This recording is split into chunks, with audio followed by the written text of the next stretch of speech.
Halo, apa kabar? Jangan lupa klik tombol subscribe dan tombol loncengnya ya.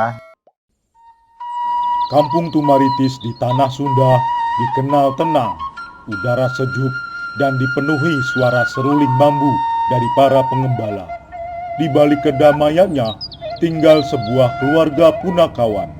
Semar, sosok bijaksana yang jadi pelindung kampung, serta ketiga anaknya, Cepot yang usil dan cerewet, Gareng yang bijak dan hati-hati, dan Dawala yang polos serta sedikit lambat tanggap.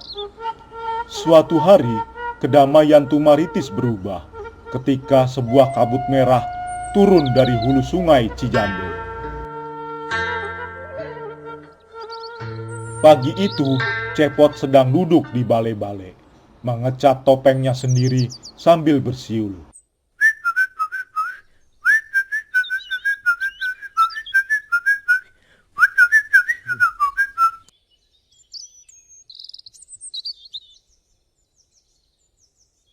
Tiba-tiba, Dawala datang sambil membawa ember penuh air. Wajahnya tegang. Pot, Sungai Cilengit warnanya jadi aneh, merah kayak darah.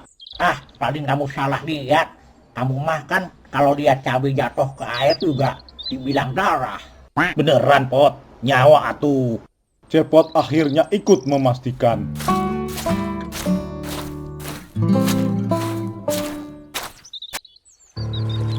Di tepi sungai, mereka melihat aliran air berubah menjadi merah pekat, dan permukaan air mengeluarkan gelembung-gelembung kecil. Nah, ini mah bener-bener aneh. Bukan cabai, bukan cet, tapi kayak disemprot ku setan. Gareng datang sambil menatap sungai dengan penuh curiga.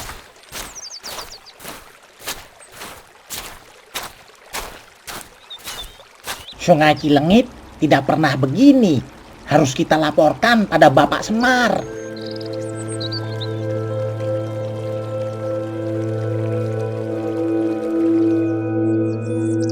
Sehari sebelumnya, di pinggir kampung, ada seorang warga bernama Mang Darma. Ia terkenal keras kepala dan rakus. Ia sering mengumpat dan mengambil hasil kebun warga, bahkan kadang dari daerah terlarang di dalam hutan Cijambe. Pagi itu, selepas dari ladang, ia menuju ke sana dan membawa setandan pisang dari dalam hutan itu.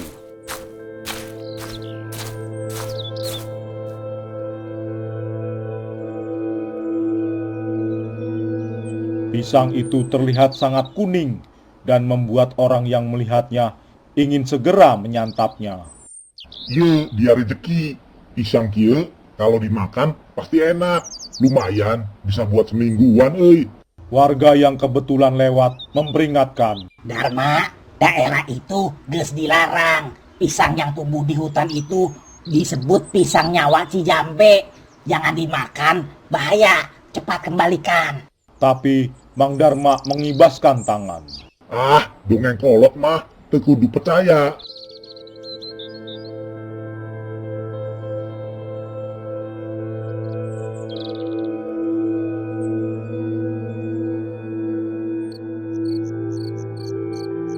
Malam harinya, Darma memakan pisang itu.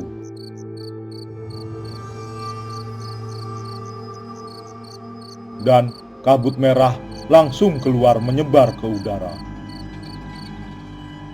Sore harinya, kabut merah turun ke kampung Tumaritis, menyelimuti sawah, halaman rumah, dan jalan kecil. Para warga mulai batuk, pusing, bahkan beberapa pingsan.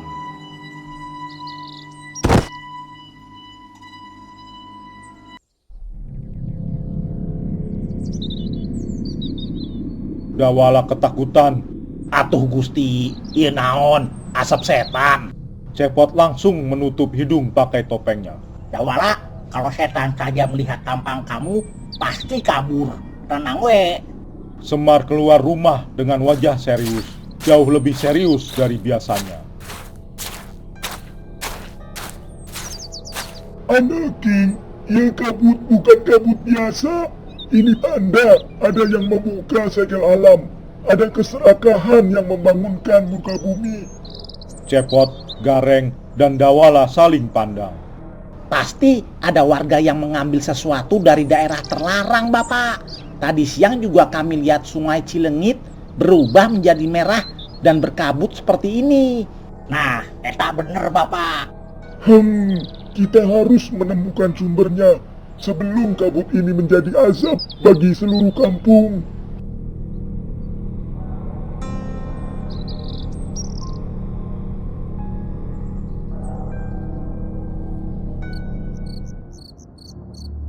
Malam itu, mereka menemukan rumah Mang Darma kosong.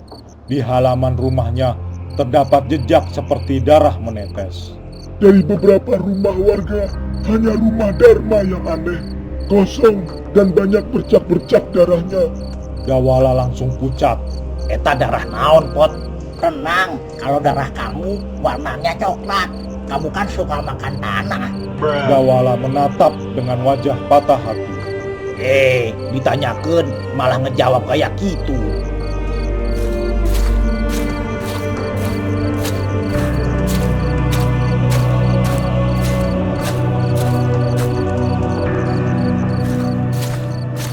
Jejak itu membawa mereka ke hutan. Semakin jauh mereka masuk, kabut merah semakin tebal. Tiba-tiba terdengar suara jeritan panjang. Tolong!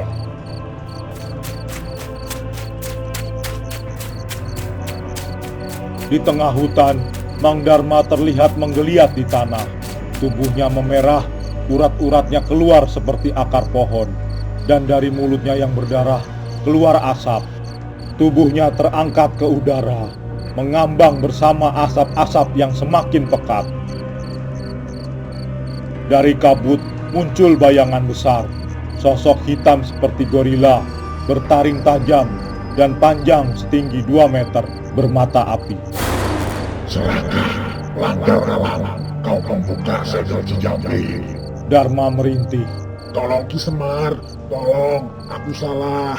Aku keras kepala, aku rakus. Semar pun maju, mencoba mengajak dialog makhluk itu. Makhluk penjaga hutan Cijambe, lepaskan murkamu. Orang ini sudah mendapatkan peringatannya. Makhluk itu pun mengaum. Ajab sudah turun, tidak bisa dihindari. Makhluk itu tiba-tiba menyerang Cepot. Makhluk itu benar-benar mengejar Cepot. Cepot menghindar dengan gaya lucu, berguling, melompat, dan terjatuh. Weh, atuh ulah kakuring. Ambil Dawala atuh, maneh pasti kenyang. Ulah ngajual-jual kabatur. Garing dan Dawala mencoba melindungi Cepot, tapi makhluk itu begitu kuat menggeram dan ingin memangsa mereka. Aku mangsa juga kau. Semar akhirnya meletakkan tangannya ke arah dadanya, menutup mata, lalu membaca mantra kuno Sunda. Sadaya amarah-amarah dielehkan ku Gusti Nu Agung oleh kealaman Junayuna. Tanah pun bergetar, pohon-pohon membungkuk. Semar melepaskan cahaya dari tangannya, mengarahkan ke arah makhluk itu. Makhluk itu menjerit keras, lalu perlahan pudar, hilang bersama kabut merah. Lalu terdengar teriakan, Jangan kau ambil lagi benda di dalam hutan Cijambe. Mang Darma jatuh dan terkapar lemah, tapi masih hidup.